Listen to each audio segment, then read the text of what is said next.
আসসালামু আলাইকুম প্রিয় দর্শক, আপনারা দেখতে পাচ্ছেন আমাদের মানিকগঞ্জ সদর উপজেলার কাটিগ্রাম উচ্চ বিদ্যালয়ের বার্ষিক ক্রীড়া প্রতিযোগিতার একটি অনুষ্ঠান।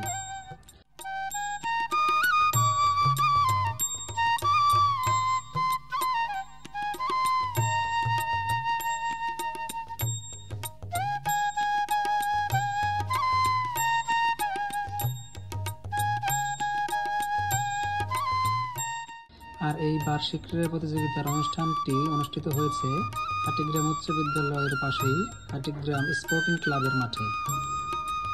আর এই কাটিগ্রাম উচ্চ বিদ্যালয়ের সমস্ত ছাত্রছাত্রী একটি নির্দিষ্ট পোশাকের সাহায্যে এত সুন্দর একটি ডিসপ্লের আয়োজন করা হয়েছিল, যা সত্যি চোখে পড়ার মতো। সকলের একসাথে তালে তাল মিলিয়ে যে সুন্দর একটা শারীরিক কসরত ছিল, সেটা সকলেরই নজর কেড়েছিল। আমরা ড্রোনের সাহায্যে দেখানোর চেষ্টা করতেছি যে এই শারীরিক কসরতটা ঠিক কতটা একেবারে দৃষ্টিমধুর ছিল। আর এই ভিডিওটা আপনাদের কাছে কেমন লাগলো আমাদেরকে কমেন্ট করে জানাবেন।